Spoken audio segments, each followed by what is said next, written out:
Welcome to this month's Safety Apparel Safety Moment, brought to you by Safety Apparel and the Geoholics podcast, your go-to podcast for geospatial professionals. I'm Safety Russ, professional land surveyor and proud Geoholics geo expert. With me today, I have Peter Cox, another Geoholic, and our good friend Matt Stansberry, owner and creator of all things safety apparel. And remember, safety is not just a protocol, it's a mindset and a culture that ensures that we all go home to our loved ones at the end of the day. Thanks, Russ. So today we're going to focus on SAD, which is seasonal affective disorder, a type of depression that often occurs during the winter months due to reduced sunlight. So whether you're working in the field, the office, or on site, understanding and addressing the symptoms of SAD can improve your mental well-being and overall safety. Seasonal affective disorder impacts thousands of people every year, especially at this time of year. You got the shorter days, the days are colder, and now it's shorter. It's dark earlier. If left unchecked, it can affect your productivity, decision making, and workplace safety. For sure. Matt, you're here to tell us a bit about it. Yes, this time of year, many of us love this season with the holiday parties, skiing, snowboarding, and other outdoor activities. But some of us might find ourselves sleeping more, eating more comfort foods, and staying home. We may feel sad, depressed, or have what is known as the winter blues. If you feel down, irritable, sad, or lack of energy or motivation, you may be experiencing seasonal affective disorder, otherwise known as SAD. So you got some key risks and examples, actions to be taken here. Yep. You got point number one, we got recognizing the SAD symptoms. So SAD symptoms include fatigue, difficulty concentrating, irritability, and lack of interest in usual activities. God, it sounds like my everyday. Am I sad all the time? What is going on? Sounds like my chief every day. Like, all right, buddy, every day. It's the irritability part we got to get past. Like smiles, turn that upside down. Yeah, exactly. Assuming that he's still healthy. It's a big thing, isn't it? That seasonal change in how it does affect people, and some people recognize it, other people don't. So it's a big thing when you sort of think about it. For sure. An example is we got a field surveyor notices that they're unusually tired.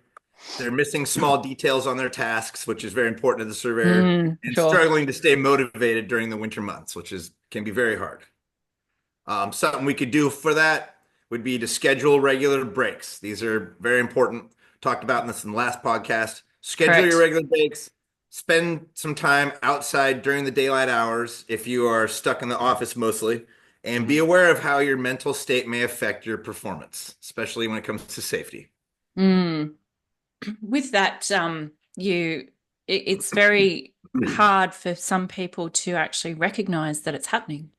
So for those that you work with, it's really important that if you notice changes within your workmates or your friends or your family, to sort of step up a little bit and make sure that they are okay, and give them a little bit of support.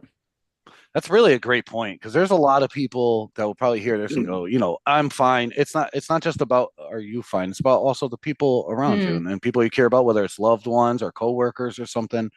Just to be aware and look for these, I guess you would call them symptoms, right? Yeah. In others as well as yourself. Yeah, that's right. Which sort of pretty much leads on to our second point, Matt.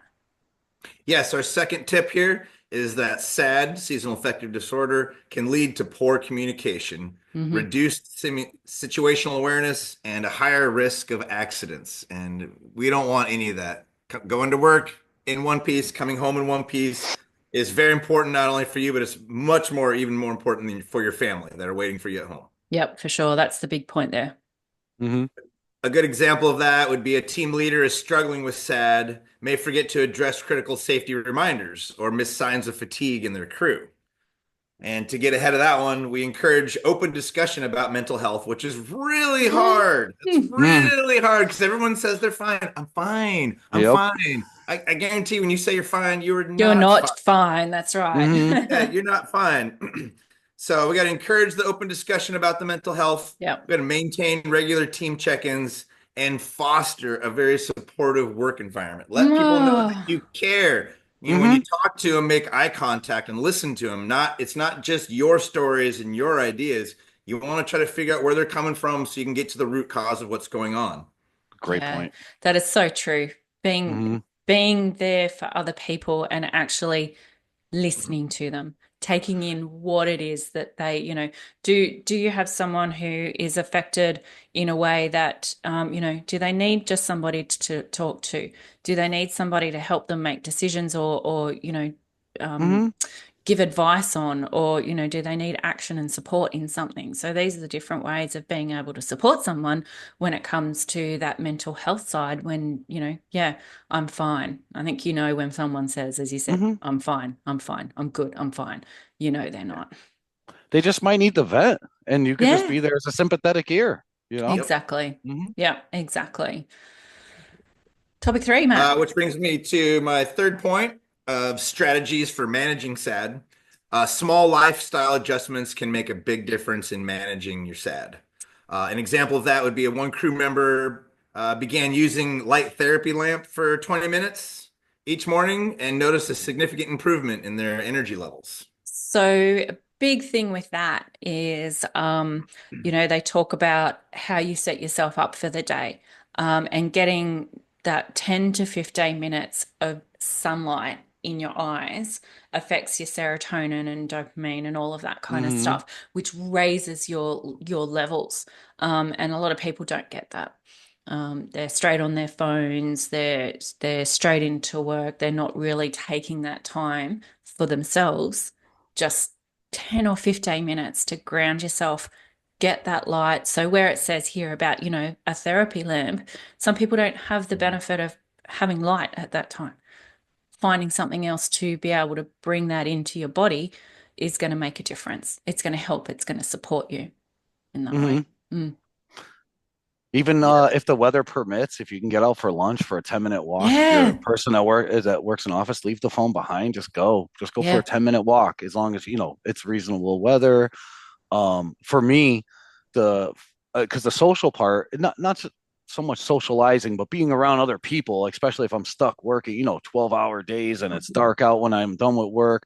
So things like you could join, a bowling league, going to the gym, just something, it doesn't have to be anything physical, but something to get you out and interacting with other human beings is Yes. always good. Yeah, definitely. Yeah. Or go skiing like Matt does. Hmm. Hey, Any activity, anything. I was just up there yesterday again, and it is my therapy. It's Mm, I don't go to the gym. I'm much more into isometric type activities. Hmm. Surveying uh is a great job for me because it gets me outside and Hmm. and it gives me exercise. I'm getting in my steps. I'm working with crew members. I'm working with contractors. We're working with everyone together. There's a lot of talking, a lot of camaraderie, working together. It works for me. Skiing is also my church. You got to have a place where you can vent, where you can feel at least spiritual in some way or another. I go and look hmm for the biggest tree in the woods and I give it a hug. And I gave it that chance to understand that I appreciate this tree. It's been there longer than me and it will outlast me. And that I'm just a little blip in that tree's life. But that tree to me is like one of my favorite spots that I go to every time we would just sit and just drink water, eat a couple snacks or in the woods and just stare up at this magnificent tree. And we Nice. do That's I'm doing the awesome. LIVIN. We're living our life, That's having a good time. like me and my ocean. Yeah, Hmm. yeah, Yep. exactly. Find your glimmers, they say. Find those Behind And the glimmer. glimmers. and one other thing that I have been fortunate enough in my career. I don't, well, maybe I was, maybe I was the common denominator, but we would always have, frequent happy hours. And again, they don't have to be based around alcohol, but hmm get-togethers. I've done fun days, where we've gone go-karting or something, but you get the guys from Nice. work and, Nice. and you're just in a non-work environment and you just get to talk and you get to hang out and have fun and laugh. And Yep. yeah, it's really good. It recharges you. So there's so many different ways of being able to Hmm. do that. Yeah. Yeah. Absolutely. So Which our tip. includes the light therapy, Mm-hmm. regular Hmm. exercise, social connections, not social media, but No. social connections face to face. These are all effective tools to combat the effects of SAD. Nice. Excellent. Okay, so recapping, recognizing the symptoms of SAD, including fatigue and difficulty concentrating, understanding how SAD can impact safety and team dynamics, and using strategies like our light therapy, outdoor breaks, team support to manage symptoms and things like that. There's a few websites that you can go to. Looking up SAD on the internet can help you, give you different tools to be able to support you manage, and always remember that you're not alone. Everybody is there for you, and to speak up, because it is a mental health thing and we need to speak up about those things. Russ. Excellent. Thank you, Peter. I'd like to take this chance or opportunity to ask the audience to share what's one strategy that you or your team uses to stay mentally healthy during the winter months, or just in general. Obviously, would love to hear it and pass it on to everyone else. I think a rising tide raises all ships, and this is important. Ooh, man with the and you know, you could share it either on LinkedIn, you know, from a post, or YouTube, or social media, or at Yes. info@geoholics.com. Yep, for sure. We'd love to hear it. Are we going to put a link to the on the website there? Yep. So the NIHM, the National Institute of Mental Health. Yep. So give me another job, Matt. I'll create another page on our website to support our safety moments. Yes, we will get some things up and running. So check out thegeoholics.com for more useful tools. And for everyone to remember, we must commit to prioritizing our mental health in your safety practices, especially. So remember, safety isn't just about the physical well-being, it's about mental resilience too. Safety doesn't happen by accident, it is intentional. That's very true. Very true. Thank you for tuning in to this month's Safety Apparel Safety Moment, proudly sponsored by the Geoholics podcast. Until next time, stay safe, stay healthy, and we'll see you next month. Bye-bye.